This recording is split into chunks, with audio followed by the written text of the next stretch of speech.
Hi, I'm Dan Snyder, and in my spare time, I've been coaching my son's t-ball team, and I'm here to speak to you today and talk about the various challenges and rewards of coaching t-ball, and how with proper organization you can have a fun and fulfilling experience.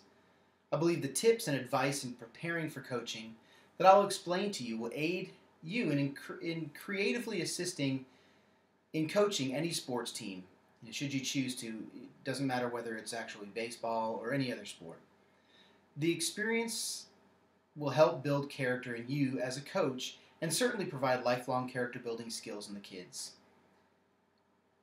By knowing the details in advance of the possible challenges, you'll be less stressed and easier to approach.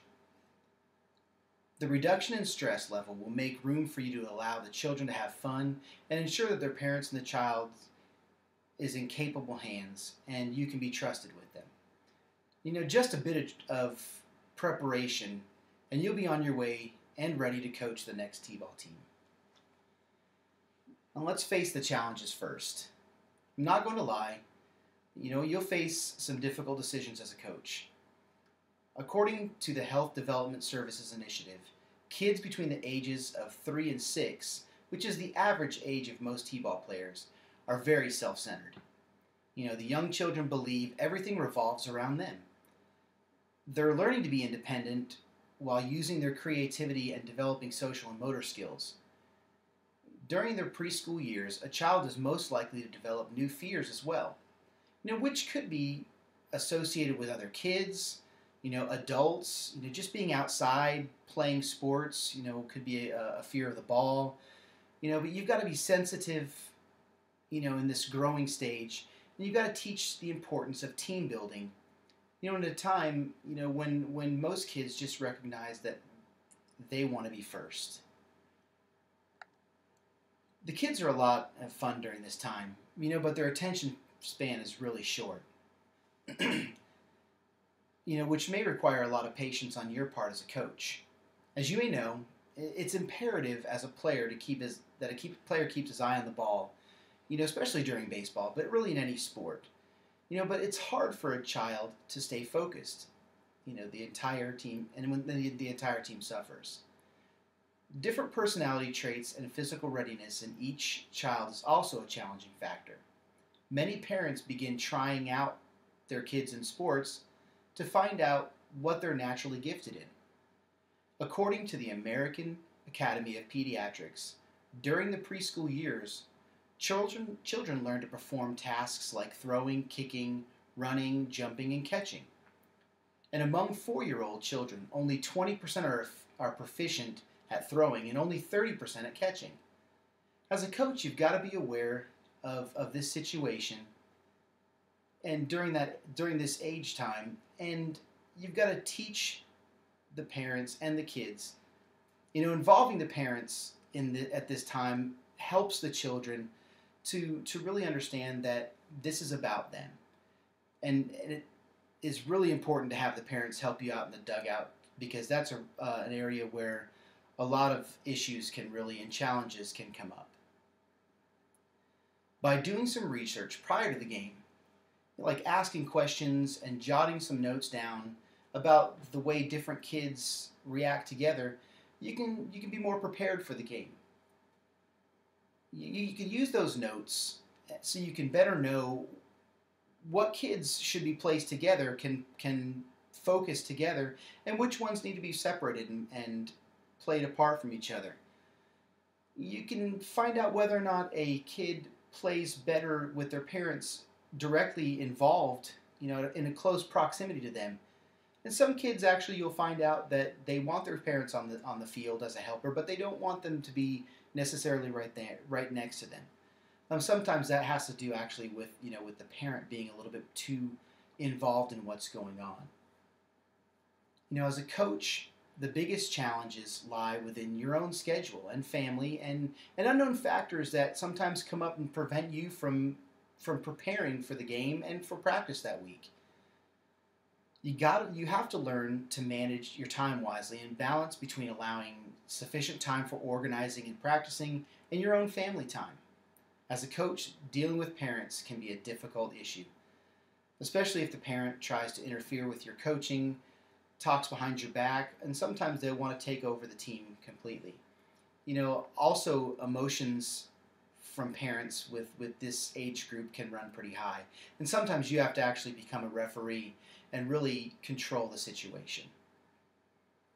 Sports are a leading cause of injury in children, so they must be kept safe, and safety has to be kept at the top of your list, when overseeing the whole team. It's also difficult to refrain from showing favoritism, especially if your own son or daughter is playing on the team. But you've got to be fair and show that it's about the team and showing team building skills and character, building at the same time. Since there's no score being kept, it's a perfect opportunity for you to allow the players to play in different positions and bat in different orders, because you're really wanting them to learn that this is about a team. It's not about just them, but it's about a team as a whole. And you're really guiding the child to succeed. Although there are some challenges to coaching a t-ball team, the benefits far outweigh them. Babe Ruth once said that if you teach a child the game of baseball starting at an early age, even as early as 4, they'll be a fan for life. And I think I have to agree. If as a coach you can make the first experience a great one, then they'll want to keep playing for years to come. And you may not only turn out to be, they may not all turn out to be professional baseball players. You may not have any of them that turn out to be professional baseball players, but they'll love the game for life. Kids who play organized sports learn discipline and listen to their parents more. According to Education Digest, children and youth who participate in organized sports are higher achievers in terms of grades, as well as relating to measures of academic achievements. They're more likely to do their homework and have a desire to go to college. The kids also get to see another adult as a role model, someone other than just their parents. As a coach, you're greatly rewarded as well. Nothing teaches patience like coaching a team of 4 to 7-year-old kids.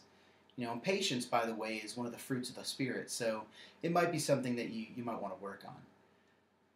The patience that you learn on the field and in practice, with your team can also be used at home with your family.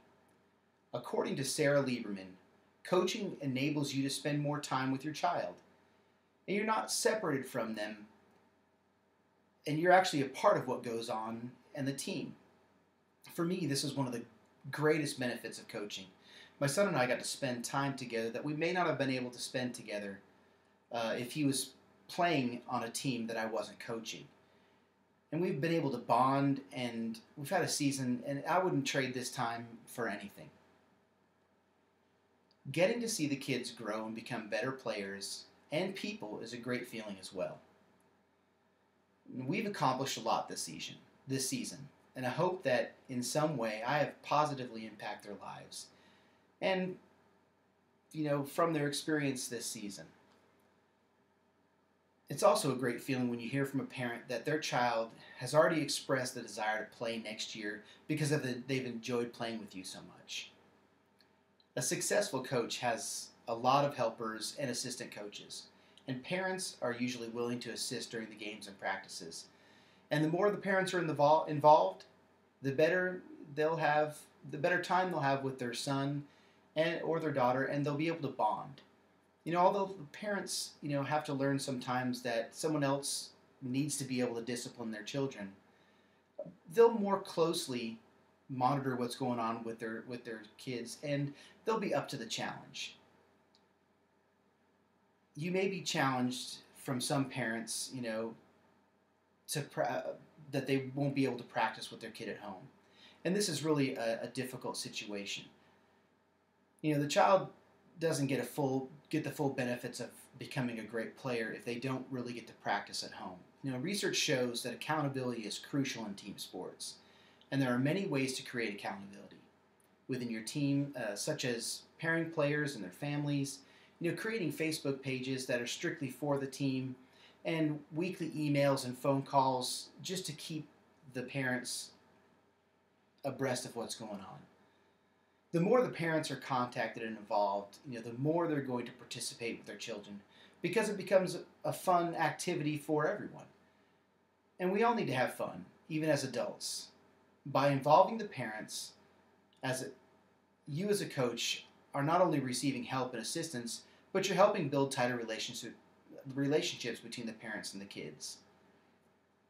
Leading by example and focusing more on the gifts and talents of each child instead of their downfalls and mistakes, you're teaching the parents as well. By making T-ball fun, it's a bonding experience and you're promoting family values. There certainly are many challenges in coaching a T-ball team, but the overwhelming large amount of benefits you and the players and the families encounter during this time far outweighs the issues. As a T-ball coach this season in my life, I've come upon a surprisingly incredible fun journey. I've witnessed a lot of kids increase in their ability to perform, you know, as individuals, not just physically but mentally, but as a team. They're becoming a team. They're really understanding that baseball and all sports are a team sport. Now, I believe everyone should get involved in coaching for at least one season of their life. It's an experience you'll never forget. Coaching a T-ball team is a wonderful platform for ministry and teaching and building confidence in youth and preparing them for the future.